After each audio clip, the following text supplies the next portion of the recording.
મુંબઈના નાલા સોપારામાં માસૂમ બાળકી સાથે સૃષ્ટિ વિરુદ્ધનું કૃત્ય કરનાર નરાધમ સુરતથી ઝડપાયો.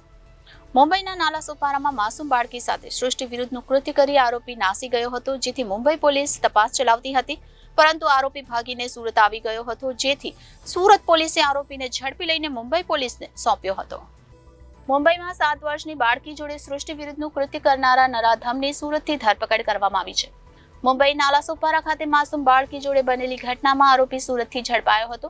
ઉધના રેલવે સ્ટેશન નજીક આવેલ ડિંડોલી બ્રિજ નીચેથી ધરપકડ કરી હતી. 13મી ફેબ્રુઆરીના રોજ મુંબઈમાં નાલા સોપારા ખાતે ઘટના બની હતી. માસૂમ બાળકી એપાર્ટમેન્ટ નીચે એકલી રમી રહી હતી તે વેળાએ અજાણ્યો ઇસમ બાળકીનું અપહરણ કરી લઈ ગયો હતો. એપાર્ટમેન્ટની ટેરેસ પર લઈ ગયા બાદ કુકર્મ આચર્યું હતું.